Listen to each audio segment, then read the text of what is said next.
Då så, då är det tisdag. Då är ni välkomna till Borås stad och då ska vi köra nya seminarier idag. Vi kommer att öppna upp klockan 9 nu med Dan Hill från Vinnova som kommer att prata om arbetssättet missions. Och det är nog meningen att vi ska pröva ett mission i Borås. På morgonen idag kommer Anna Gunnarsson från Navet att facilitera detta seminarium. Vi kommer att avsluta seminariet med en panel som Anna får presentera. Så varsågod Anna och ta över. Tack så mycket. Hej, Anna Gunnarsson från Navet. Jätteglad att vara här. Vi kommer att få njuta av en liten föreläsning och Dan Hill kommer alldeles strax komma in. Det kommer handla om missions eftersom vi kommer fortsätta jobba med det här. Det är ganska intensivt i Borås framöver i samverkan mellan olika delar. Och att veta lite mer om vad det innebär är det vi ska starta med idag. Det vi egentligen ska göra nu, det är att bara sätta igång föreläsningen. Och i slutet på den så kommer den att gå in i en paneldebatt med inbjudna deltagare. Både ifrån Science Park och ifrån Navet. Och Dan Hill är med. Och ifrån Borås stad. Så det har ni att se fram emot. Men just nu här så vill jag egentligen bara lämna över till Dan Hill som kommer att ta oss med på en resa om vad missions egentligen innebär. Dan, are you ready to go? Yeah. Then it's time for you. I'll leave the word and the pictures and everything for you. So go right ahead. Welcome. Tack så mycket, and apologies for speaking in English, everybody. I've been in Sweden now for 18 months and my svenska should be better than it is, but it isn't because your English is also good. So apologies for speaking in English. I'll try to speak clearly. So my name is Dan Hill. I'm the Director of Strategic Design at Vinnova. I'm coming to you from my house in Stockholm. I guess all of you are split all over the place, one way or another. I've been, as I said, in Sweden for a year and a half. I came in to help Vinnova think about new innovation tools and practices and cultures. And the main one in particular has been this idea of mission-oriented innovation. That's been led primarily by a professor called Mariana Mazzucato, an Italian-American professor who's based in London, at University College London. And I work with her fairly closely. I'm part of the, I'm visiting professor there, and so I've worked with her a bit on where missions come from and how they're affecting the thinking at the European Commission level and indeed now at national levels. It's fair to say, in Mariana's view, I think that in Sweden we're a little bit further ahead than most countries in testing them out. But I'd also know from doing it on the ground that we have a lot of learning to do. So I'm going to present ideas to you today, which are learning by doing, they're work in progress. And I'm really interested to hear your questions and comments and what you find interesting or useful about them. So those of you, I guess, in Sweden will know the Vinnova role here, that we are effectively responsible for making sure that Sweden's innovation systems are fit for purpose, one way or another. And we do that traditionally by funding projects and funding institutions and funding science centers and things like this. But we also steer and coordinate as well. And maybe with missions, that's kind of as interesting in a way. Not to say that funding isn't useful, because it is. But what I'm interested in with missions is what are we funding in the first place, and how do we work together to enable more systemic change there. The reason we need that is really this position we're in now, as you all know. Madeleine Albright said this in 2013, that we're taking 21st century challenges, evaluating with 20th century ideas and responding with 19th century tools. I think in the 7 years since she said that, it's only got more the case. It certainly hasn't got any more simple during that time, or clearer that we can simply use the old ideas and tools to address complex challenges, whether that's COVID-19 or I'd argue the much bigger challenges of climate crisis, health crisis and social justice. So those are issues that we're facing in Sweden just as well as anywhere else. In fact, climate we have a mixed record on, in that We are, as you know, a very powerful environmental leader globally, the first country with an environmental agency, the first country with a Greta Thunberg. At the same time, our footprint per capita is really terrible. It's one of the worst in the world amongst developed countries. So we have significant issues there. Our food and health is not bad as they go, but equally not great and getting worse. And social justice, we've been a leader in terms of equality, as all of you will know, for a good 100 years or so, one way or another, maybe 80 years. But that has been widening in recent years as well, the inequality. We have significant issues there. So we have a lot to do as Sweden, and yeah, people also know that when Sweden does things around innovation, other countries also follow the lead sometimes. So we actually have a greater responsibility in a way, not least because of our global footprint, but also potentially because of our global leadership. So the work that you're doing there is noticed around the world, and that's important. But what's equally important is that we don't rest on our laurels, as we say in English, stand still and kind of pat ourselves on the back. We have to continually innovate, and that means looking at the way that we innovate as well, not just what we're doing, but how we're doing it. And that's really where missions comes in. Some people think missions is about setting a target. Mariana sometimes says this herself. She says it's a bit like the Apollo landing, where in that case a politician sets a goal and the country runs in that direction. As she also points out, things are more complex than that now. The Apollo mission was largely a technical thing and in a very simplified political context compared to now. Complex at the time for sure, but nothing compared to where we are now. And it's not that we don't have targets already. The United Nations Sustainable Development Goals, as you know, there's 17 big ones and I think 167 or something sub-goals. That's all of the, well actually this is just a few of them that we have to achieve, and we've signed up to deliver those by 2030. So less than 9 years now, really, in reality, because we should be well on our way. And we're not on those targets at the national level, like a fossil-free welfare state, very specific targets about the use of carbon. We have targets also at a regional and a communal level, but it's about action as well. So in fact, it's more about action now because we have the targets already. So the challenge is, how do we move from targets to action? And that is a kind of a contemporary challenge, particularly in the public sector side, or the third sector side, where we're collapsing policy and delivery together. So it's not the old idea of policy being kind of something that you decide to do and then you basically email it after the door to a delivery system.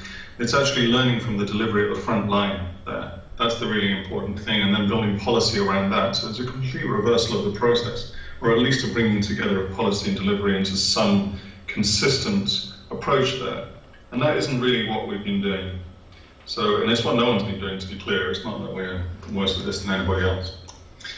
So when we did the mission-oriented innovation strategy for the UK's industrial strategy with Mariana, I learned a lot on that, and it was very useful to run through that process. This was 2019. We published it, working really on it for the year before that.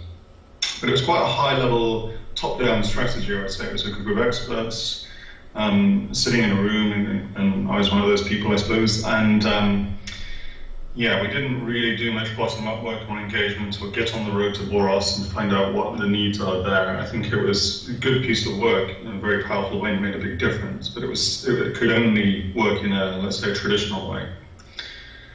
So what we decided to do when I moved to Sweden and to work with Vinnova was to look at how do we do this in practice, on the ground, learning through doing. So that's what we've done. And these are some pages from a playbook that we're documenting the whole thing. This will be ready in a month or so, and I'm happy to share it with anybody. It will go online and be published, but if you see pages like this in my presentation, it's because they're from a book, so they look a bit funny, so forgive me. But basically the mission structure on the left there is grand challenge, e.g. climate crisis, or sustainable circular consumption, for instance. We break that down into a mission through some kind of co-design process that aligns a series of sectors that you do that work with, and you deliver it through a set of missions on the ground, which are very multidisciplinary, top-down and bottom-up. So at high level, it's actually really straightforward. The challenge is doing it again, because it's all of the detail. What does top-down and bottom-up mean? What does cross-disciplinary mean and cross-sector?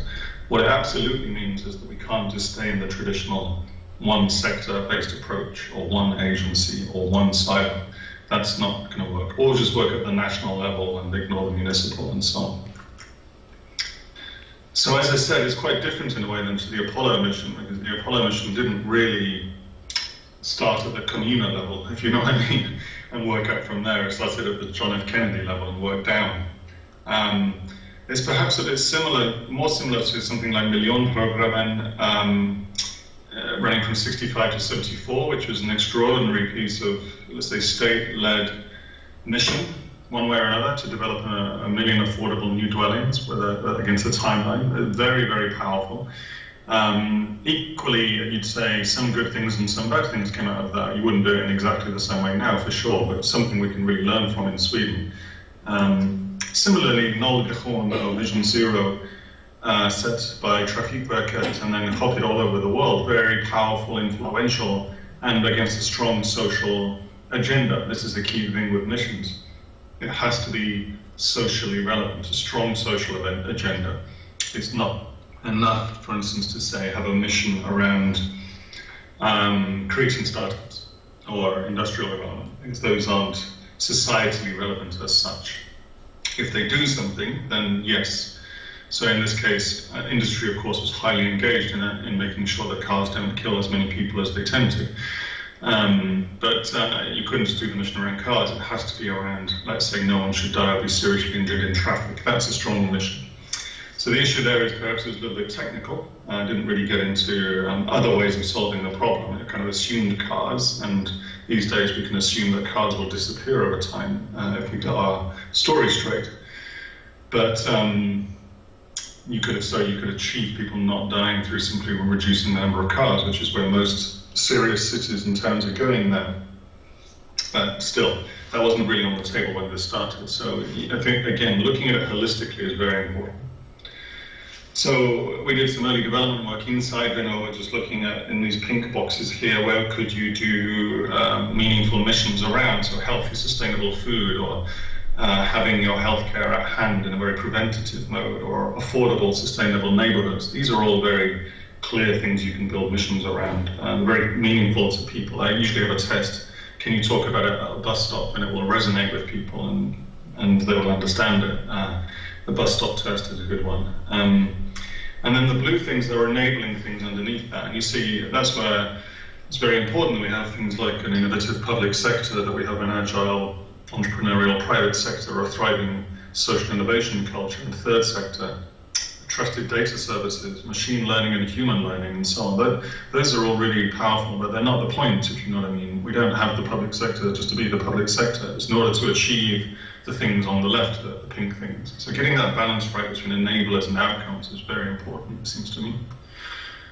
So we worked through last year, 2019, actually, and 2020. We went through now almost 500 different organizations in various formats, workshop formats, interviews, one-on-one, site visits, study visits. We got out of the Vinnova office and got around the country a bit, which was important to me to get people engaging with actors on the ground. And we started looking at two areas as candidates, really, so pilot missions, healthy, sustainable mobility, and healthy, sustainable food. They're real missions with real things, but we're also learning as we go. And this is the rough process at high level. Again, don't worry about the small words here, but starting off with unpacking the kind of angles in an area like healthy, sustainable mobility or food. What do we think the main intervention points or acupuncture points or leverage points might be? How do they then develop into coherent missions around which we can start prototyping something to learn more, and then start building out demonstrators, having learned from the prototyping stage? This is a classical design process, almost one way or another. It looks linear, of course, and in reality you would loop that and repeat. But time is a bit linear, it turns out, so that's why it looks like that. So these kinds of workshops look a bit like this. and a multi-stakeholder, multi-actor. So again, we're going to the front line of people that are, running public transport agencies at the regional level, or involved in planning at the communal level, or from Volvo or Voi, or third sector, sometimes some academics as well, but not too many, I have to say, because otherwise it skews the balance. We wanted to go really more towards people in the system and unlock their knowledge. And then we did that in numerous ways, looking at different formats for enabling people to engage in a very collaborative way. So feeding people well is very important, giving them good coffee. All of those things help loosen up the boundaries between people, so that they're working collaboratively as a team. Lots of detail on how to do that. Let's not go there just now. We also did some analysis behind the scenes and looked at where our funding had been heading from the innovation system point of view, national or regional or municipal, or in particular academic silos, or sort of tending towards core R&D rather than the front line. That was a very clear picture emerging from this. So out of these things, we get these things called system canvases, which are thoughts, ideas. They're much more oriented towards action than analysis, because the analysis is sort of in the heads of the people in the room, actually, because they are constantly living and working those systems. So we pull their experience down onto the ground. They're writing all of this stuff. They give us a sense of these kind of key angles here, quite broad as well. So if they show you, these are large canvases that are produced from actually now hundreds of people. And after you've done it a few times, you see some repeating patterns, of course, and those are interesting ones to focus on. So again, this is just showing you the synthesis process, really just kind of drilling them down into, let's say, 12 areas for food, and another 12 for mobility, which break down to 6 in the end. This is all just kind of refining and doing analysis and conversation and discussion, seeing where it resonates, finding the right level. So we're looking at micro mobility as well as macro mobility, long-range trains, trucks, aviation, but also the other end of scooters, bikes, and active travel, walking, digital logistics, the mobility grid to power these things, mobility teams, which are more integrated public sector teams that can work together, as well as a principle like Lagon Mobilität, as in, ways of thinking about how do we shape the system so that nothing is in the wrong place at the wrong time, or the wrong size for the right context, those kinds of questions.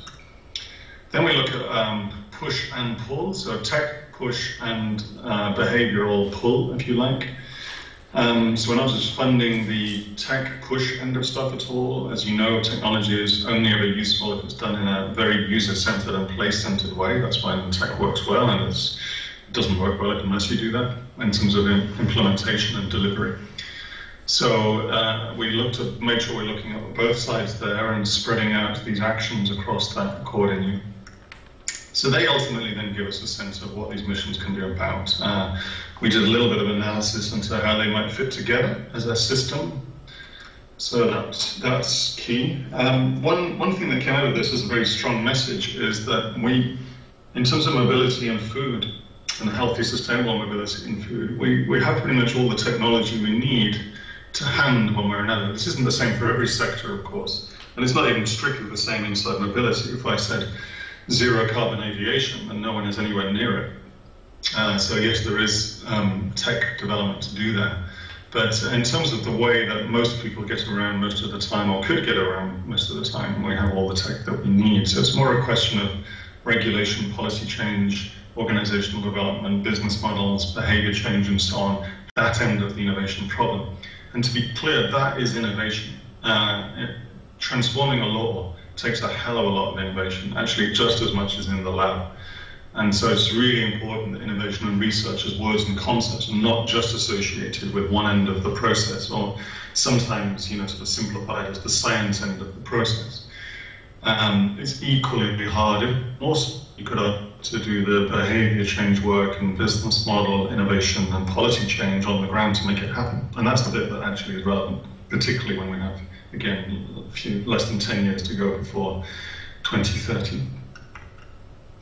So coming out of this, then we have this idea of a portfolio emerging around mobility, squeezing the mobility system at the street end, if you like, and thinking about streets, as in towns and cities where most people live and most systems converge one way or another, very powerful.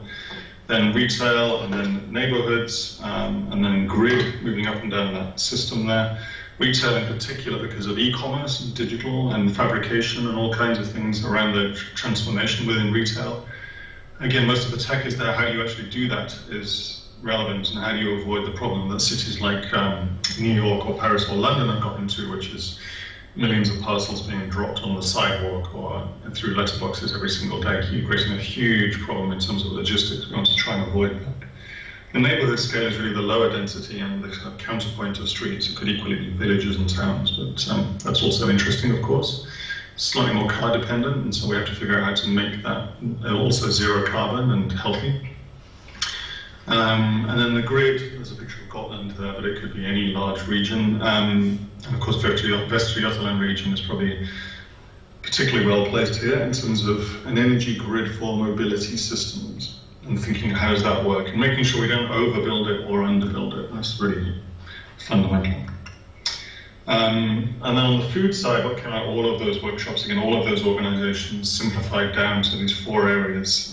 New farming, new types of food as in algae or kelp or lab-grown meat or insect proteins or whatever whatever is possible to get to a healthy, sustainable food that isn't a traditional food process, if you see what I mean. The retail environment, so then future food store, and how does that work? And now, of course, that again heavily impacts around digital and e-commerce. And then this question of school food, which I'll come to, because it's a particularly handy big system that we built in Sweden, which we can think about how do we use that as a transformation agent. So then we need to prototype this. So that means that's the next stage in making any innovation happening, is to do a sketch or a prototype or a model, but they're working models. So the thing about a prototype is that you can actually use it, otherwise it doesn't give you information in the right way. But that needs to have these kind of qualities: integrated, shared, multi-actor, multi-level, and so on. Real heading towards demonstrated.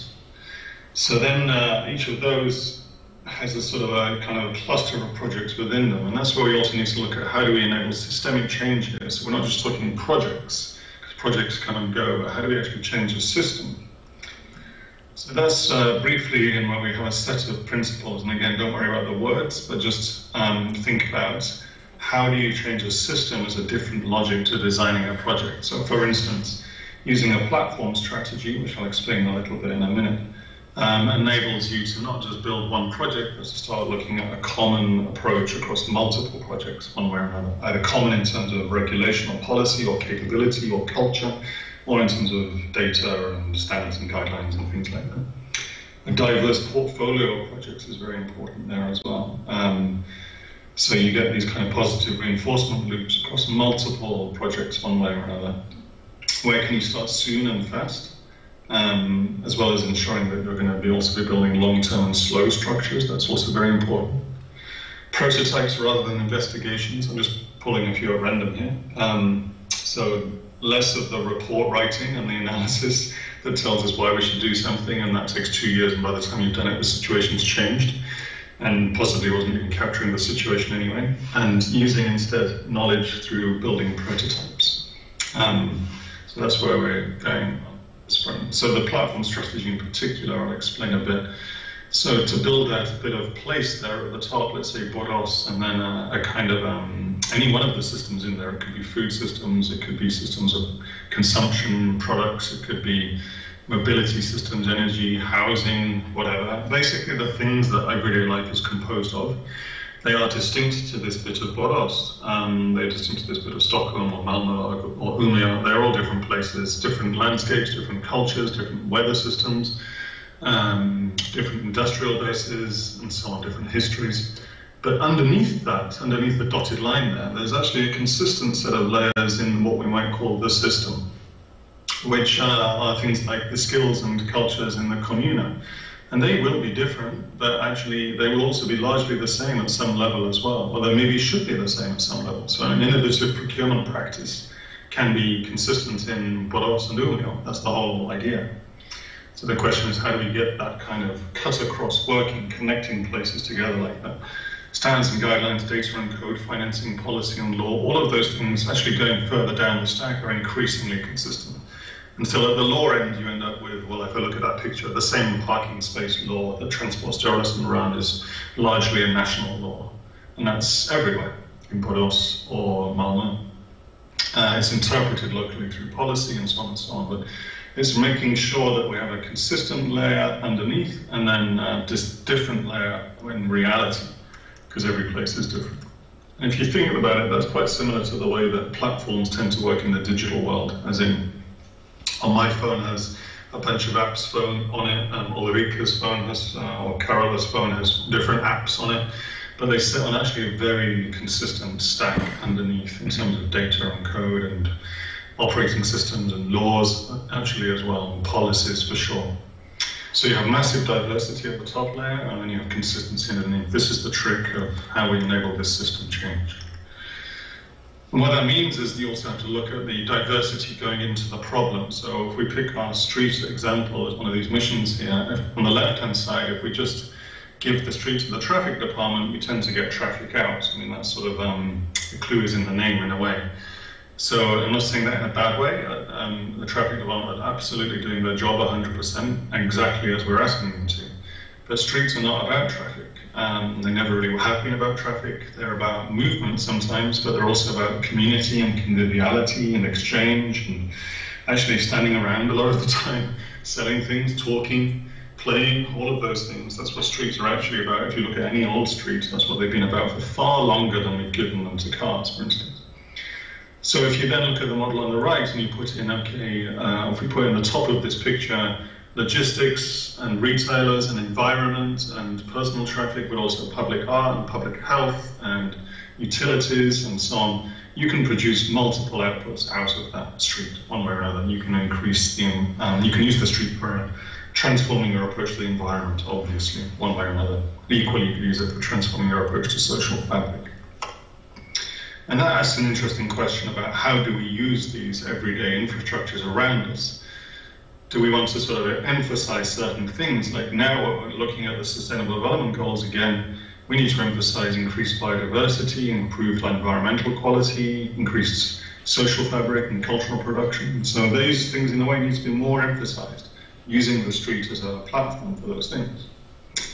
So when we do those workshops, these are the inputs into that thing called the street, and we make them as diverse as possible. And sometimes including citizens as well. There's a high school student in the one on the right, that picture there.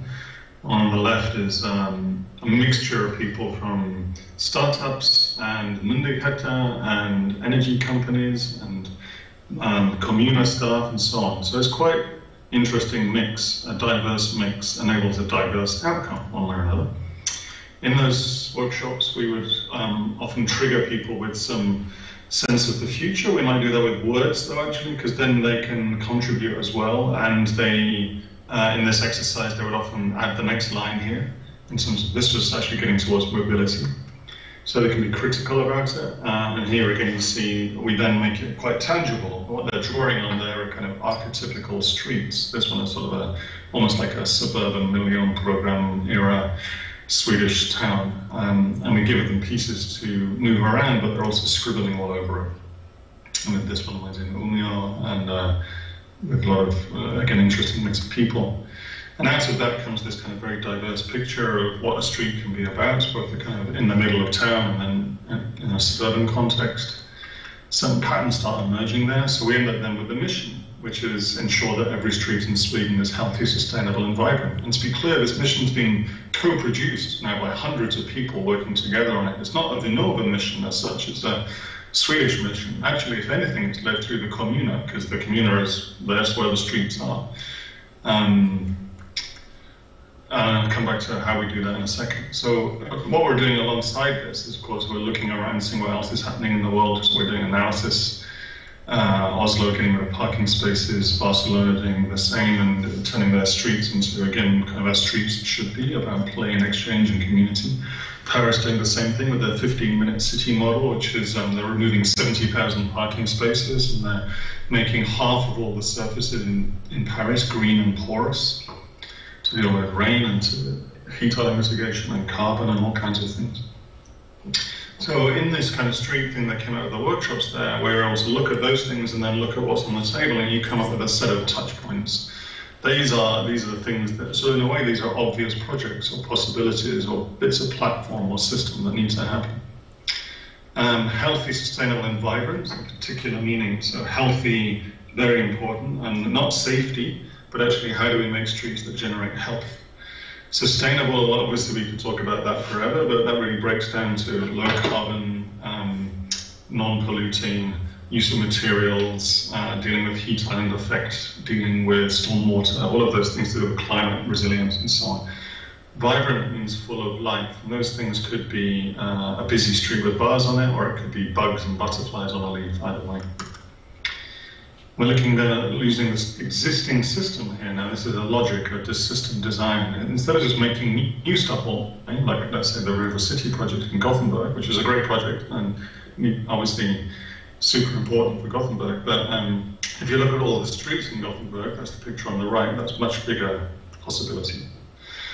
So we then break that down into a series of projects, and some of these, to be clear, existed already. So Framtidsgatan was an existing project, and then the Levandagatan was a new one, and those begin to enable us to combine that in one thing. This is where the mission can be used to bring things together. Incredibly important point. Arguably in Sweden, we possibly have too many small projects that don't connect. And so the mission enables us to bring them together, not to stop those projects, but to align them better, so they work together as a set, as a system more. To make this real, so this is a real prototype, we then started working with Architects, the Myndigheter for Architecture and Design, and they commissioned an industrial design firm and architects and others, and we started working obviously very closely with Kommuna all the way through, but in particular with Stockholm Stad. And we started a project whereby we got then school kids to do the design of the streets outside schools. And no one better actually to design the street outside a school than school kids, to be honest. It's their environment. So this is a strong principle about a shift towards participation, genuine in delivery, not as missions, but actually anything, I would argue, but we move in that direction. We have also done top-down as well, to be clear. I'm not saying he was better at this exercise, the school kids or the Stads Minister, but still, he was very good. These kids come up with these interventions, which then Stockholm Stad and white architecture and spacescape turn into plausible designs. They pick 4 streets in Stockholm to begin with, all outside schools again. And we started looking at questions of would you build out into those streets. So the idea of the boardwalk became interesting, not least because in Sweden, the way it builds around the landscape. They then developed a set of modular street elements, which enable them to scale up and down in parking spaces, basically the size of a parking space, but with different uses in them. So we begin to diversify what's happening in these streets. And ultimately they're made out of Swedish timber, and they can be made bespoke, therefore to fit particular spaces. They're being now picked up in the media. And they're now being tested. So this is the opening of them, the kind of purpose-built ones and some existing things that the kids designed. The deputy mayor of Stockholm doing that work, opening it. And you can see they're just beginning to change the way the street feels quite radically, actually, already. Solving scooter parking problem, adding more bike parking, more social space, more greenery, more play space, sand pits. And the idea is this is modular, and of course it's defined by the street itself. So the really powerful idea here is that the street figures out what to do with these things, and they are in charge of deciding what happens. The street being the residents and the users of the street. So it's a super localized decision making. And actually comes from lots of principles around participative design. Here's one example, Sidewalks of New York by Michael Sorkin. But you see what's happening here is people are already adopting it. There's someone having a picnic there with a lovely nice tablecloth, and they're sitting in the background where they're using this street thing as a picnic table, which is great. Not something we anticipated, but perfect that that's happened. So again, to make it systemic, there are all these different layers underneath. This is the diagram I showed earlier. The place at the top being the distinctive thing, the particular bit of Borås we're talking about, but then underneath, these are all the system layers in this particular mission, the street one. It would be different if it was another mission, say school food. And then we have collaborators up and down that model. So what's important there is Transport Styrelsen involved at the kind of system level, and we have municipalities at the top level. So that enables us to then make this work. Underneath that is this detail about the kind of outputs you can expect from that. Massively multidisciplinary, multiple types of outputs. They're solving everything from brain cancer through to microplastics, through to social fabric, through to domestic violence, through to energy and so on. So that's the mission. That's an example mission. I think I'm getting a message. I need to wrap up now. So if I can just take 30 seconds just to finish off. So thank you. The point here is that we started with an area, one way or another, in this case, healthy, sustainable mobility. We've done exactly the same, by the way, for school food, working in parallel with a similar kind of process. And that's, again, an existing system, as you know, already exists. Half the meals served in Sweden every day are in the public food or school food system. So like street, enormous lever we can pull to transform the system. But what's important, what I'm trying to show you now, is that the way you do that is the really important thing. To work in co-design and collaboration enables us to, as it says here, this is the last slide, align existing projects and multiple actors in a direction with a portfolio of projects moving towards real outcomes there. And that sort of takes a while. It takes a few months of co-design and discussion and so on. It doesn't take years, to be clear, but it takes a long time to figure out what's the question, how do we approach it systemically, and how do we bring people together on this? Again, not have projects running in parallel, but genuine communal, region, myndigheter, public, private, third sector, all using these existing systems or existing projects as well as new ones. There are new projects there too, and bringing multiple actors together in a container called a mission with a direction. So that's that. Vinnova's been facilitating this. As I said, the missions are really actually being run by the communa because it's their streets and it's their school food in this case. But you can use a similar process in probably any sector, as long as it, or any condition, any space, any place, as long as it's heading towards this kind of systemic approach to societal outcomes. I think I'll leave it there. Thank you. Thank you very much. Thank you very much. What I would like to ask you, just to begin with, because we are going to invite one more virtual participant to the panel, but just one question. You ended up speaking about things about projects, making them into missions, and that's exactly what my question was during your talk. Because we are doing very many great things here in Borås, as an example, that tend to become projects only and then have problems to go further, especially when it comes to engagement, when you have young people around as well. More or less, problems with getting it become serious enough to reach a higher level. What is your opinion about that? I mean, this is the big problem. So this is exactly why we're trying to use the mission as a kind of a glue. So often the projects in street and school food were existing, and of course there are people doing amazing work around that all over Sweden already, all the time. So we're using the mission as an excuse to get people together and say, okay, Stockholm Stad and Borås kommun, why don't you work together? Now we're going to bring in Transportstyrelsen and Volvo, and we're going to bring in Naturvårdsverket and Folkhälsomyndigheten. They don't usually turn up in those projects, So a lot of emphasis here on Vinnova being a glue here. We're not driving it, we're just gluing things together. That's a very different role for us, which is why we're taking our time to figure out what we do and how we do that. And another actor could be the glue. It doesn't have to be Vinnova, by the way, but it's what's super important is to look at that system, understand it's multi-level. You can't just approach it from one project, in one corner, and then align those layers together. Even in the smallest projects, like really changing a street in the middle of Stockholm, we have Transportstyrelsen and Naturvårdsverket. They don't usually get involved in something that's digging up 100 meters of a street, So we're trying to make sure that enables us to scale in that way. And it will mean a change. It means that people have to really focus on collaboration, and that changes a lot of the way that we might need to work.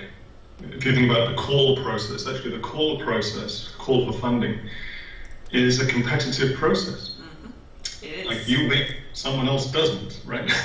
That's so true. And especially when it comes to having young people in it. Sorry.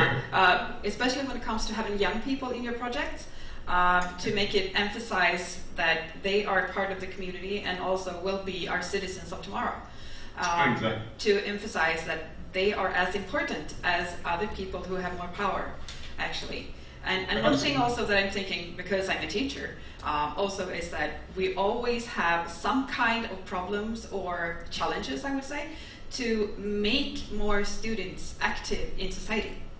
And when we can actually make it into questions that touch them, as far as who they are, where they are, how they work, what they see in their future, then we might have also better engagement and better engagement possibilities. And that's what I hope for a lot. I completely agree, and it's no accident, I guess, that both of our projects so far, both of our missions have involved schools heavily. One is school food, which, you know, as I said, it's like 2.3 million meals a day in that system. You know, that's such an enormous kitchen. And if we point that towards healthy, sustainable outcome, that's incredible. But you need the kids to be on side with that. They're eating it. And the second one was around streets. We started with schools. And again, I did deliberately show you the school kids and then the Statsminister doing the same process. But the school kids, they define what their street is about. It's nothing to do with the Statsminister. And actually, an urban planner is not that useful in that context. It's really about the citizens of the street, in that case, children, because it's the children's street. So I completely agree. Like that's a radical shift, as you know, like the shift towards building a structure for participation that brings people into it. And the other thing I said is it's about genuine collaboration. Both of those will get us beyond just the projects, if you know what I mean. Now, I tend to thank you, and we are moving on to having a little bit more people into the picture here. So I would like to invite Lotta to come out of hiding in the digital part of this with sound and picture. Lotta is the director of Navet Science Center here in Borås, and hopefully she will have heard a lot of interesting things during your talk, Dan. And we have Carola. And Carola, you'll be here as well. Yes. I think it's only the two of us in the room now, so maybe we just share this part here. Is that okay with you? Yes, we have a problem with Peter Serander, so you will see if he will join us. Oh yeah, yes. We'll start anyway, because we have limited time. We have a future of working with missions in Borås. That is what we intend to. And we have started out, as I said, with many interesting topics to work with so far that could be turned into missions in a number of great ways. And to discuss this, we have Lotta Johansson, we have Carola Samuelsson, Peter is probably joining us, and Daniel will be with us here. And my first question, and now we have limited time, so the person who just wants to hit the floor with the question, just go for it. And if nobody hits it, I'll just hop on you, more or less. So, my first question is, how could we actually be using missions from your points of views, that where you are in your line of work today? How could missions be a thing to actually lift what you are doing today? Lotta. Yeah, go ahead Lotta. Ja, men jag tar det på svenska för annars så tar det för lång tid. Navet har ju arbetat med barn och unga i många år och vi jobbar med entreprenöriellt lärande, det har vi gjort i 10 år. Och när jag arbetar med entreprenöriella kompetenser så blir jag ju automatiskt medskapare, producent snarare än konsument.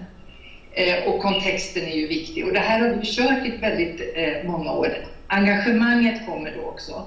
Med den här missionstrategin så känner jag att vi får ett drömscenario när vi då alla tillsammans kan vara med och vara alltså medskapare, där vi kan ha barn och unga och att vi kan mötas och att vi verkligen då använder oss av barnens tankar och idéer.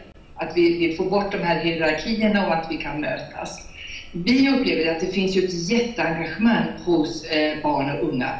De har idéer och tankar om framtiden. Alltså Gretas engagemang, Gretas fredagar och skolstrejk visar det här att vi har inte idag arenor för barn och unga att komma till tals. Så att jag känner svar på din fråga, en kort svar är att vår verksamhet kommer att bli mycket, mycket bättre och vi kommer att kunna ha en större roll i samhällsutvecklingen som möjliggörare när vi kan binda ihop en väldigt massa olika människor. Tack Lotta. Carola, känner du dig manad? Yes, I'm going to speak Swedish. I think I've been longing for this for a long time. Jag har längtat efter att vi ska få jobba tillsammans med både barn och äldre och våra brukare som vi kallar dem för, våra professionella forskare. Alltså att we do this together. It doesn't matter who we are, if we're young or old or if we're professional or we are just a citizen. I've been longing for this so long time, so I welcome this. It was Swedish, yes. Fine Swedish. You're perfect in that. Thank you.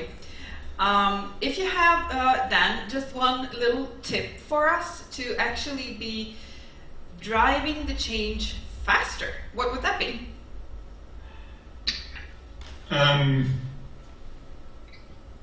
Build a kind of, it's not a great phrase, but coalition of the willing. And it's not a great phrase because I think President Bush used it in the Iraq War, but Mariana Mazzucato uses coalition of the willing. That's people that really want to get this done. So as Carola just said, really, also Lotta, is that people have a passion to do something and get this done, then work with them. It's going to be a lot easier to work with the energy of what people want to do and then try to align that and bring that together over time. So we're trying to find a way of doing that in a way that's fair and open and transparent, of course, because we have to do that as a myndighet. But equally, if we find, okay, she is great and he is great, and we start building that kind of football team of we need all of these pieces and work with people that really want to do it, that's going to be a lot quicker. Then we make sure we do it systemically and fairly and so on. But yeah, work with people that want to make change. That's a simple thing to say, but that's what I'd suggest. It seems like we are going to start setting up a library of people to begin with that we can actually use for all kinds of interesting things and that where they want to participate in a good way. Yeah. Perfect. My next question has to do with the processes that you will have to start where you are, where you work, your everyday missions, so to speak. What can you do in practice tomorrow to actually take one step? Mm-hmm. Would you like to start, Lotta? Yeah. We will open a new exhibition, a hub. Nu pratar jag engelska och då tar det längre tid. Go ahead in Swedish. Whatever you prefer. Man blir förvirrad så. Nej, men vi skapar en helt ny, vi öppnar en helt ny verksamhet. Not tomorrow, but the 5th of December blir det den här nya arenan där vi kommer att bjuda in alla över 15 år har vi sagt, till konkret skapande parallellt med seminarier, diskussioner om samhällsfrågor. Och i den här hubben så tänker vi att alltså, där kommer människor att mötas, lämna kunskaper, hämta kunskaper, och vi kommer att frågeställningar alltså, som de vill diskutera. Det kan vara politiker som vill få någon fråga genomlyst. Så att där, om vi säger i hubben, så kommer vi få många oväntade möten när många olika människor möts. Så att det här öppnar vi i december och den här arenan, och sen ska kunna jobba med den här, ska vi kunna jobba med den här mission-strategin. Så att det är jättespännande för oss, och det är läge när alla vill vara med. Väldigt många är ju positiva till det här och alla känner att vi måste få till en förändring. Och att utmaningen som jag kan se är ju hur hittar vi metoder, sätt som alla känner sig komfortabla med. Att det känns okej att vi har människor från många olika grupper, från många olika bostadsområden, från landet och från stan, och att vi kan hitta verktyg, sätt att jobba med dem så att de känner sig komfortabla. Så att vi inte bygger de här hierarkierna mer, utan att vi försöker många tankar. Nya sätt att mötas helt enkelt. Carola, vill du göra ett inpass? Jag vill gärna fortsätta att påverka politikerna i min stad i Borås, the politicians. So I can give them ge dem trygghet i mod att våga. För det finns ingen innovationspolitik i offentlig sektor. Innovationspolitik vänder sig till forskning och till näringsliv. Så jag vill fortsätta att ingjuta mod i mina politiker. Det är det jag tror jag vill göra imorgon. Och det för mig till den sista frågan. Vi kommer inte hinna utveckla den speciellt mycket, men jag slänger ändå ut den i etern här. Vilka förändringar ser vi egentligen fram emot att ta del av om några år när vi har implementerat missions på många olika områden? Var vill vi vara? Att det är sustainable, det är ju ingen tvekan om såklart. Men framtiden, den är jätteviktig. Och var vill vi vara? Kan vi slänga in en jätteliten snabb innan vi släpper in Ulrika? Involverade invånare, involverade föräldrar, elever, alltså involverade i sitt eget boende, samhälle. Vad säger du, Lotta?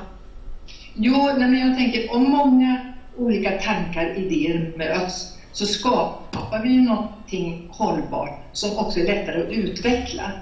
När det inte är någon enstaka person eller en liten grupp som äger idén. Just det här att skapa tillsammans, det skapar förutsättningar för att vi kan jobba i en process. Och att man känner, precis som Carola säger, har vi många engagerade människor i alla åldrar, så då har vi brutit ner hierarkiet och en helt annan, en ny demokrati. Och få barn och unga tidigt klart för sig att deras tankar är viktiga, så då kan vi nå det här att alla känner att det är jag, du, vi som är samhället. Det är liksom inte något som är där borta, utan we are the society. Det är verkligen, och det är där jag hoppas, alltså en demokratiutveckling, och jag är övertygad om att det blir så, absolut.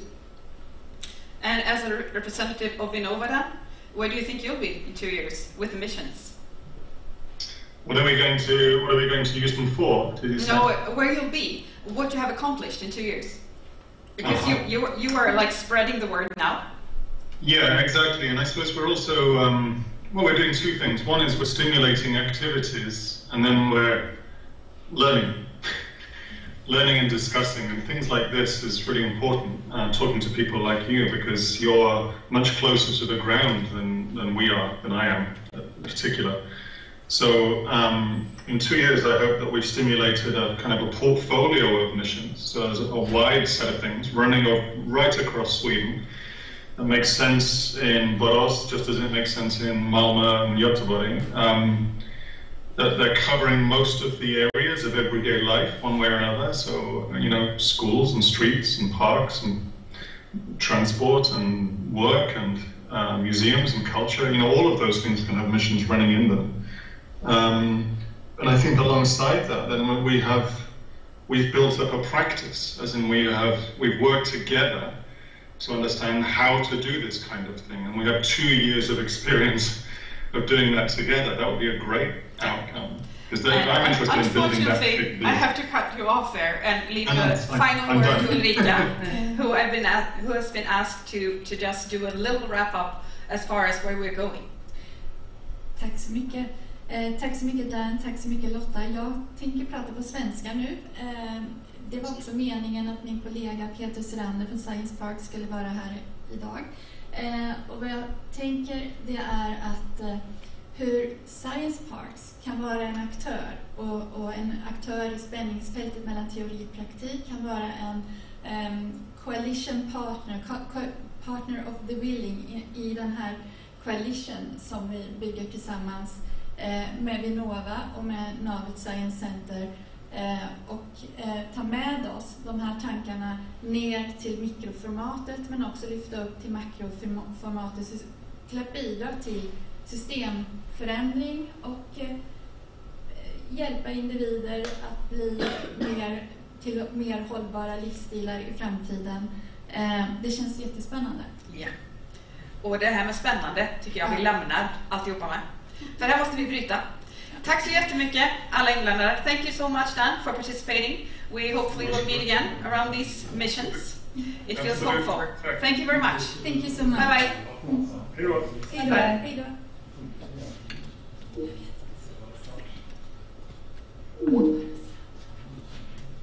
Ska jag sprita? Jag får med.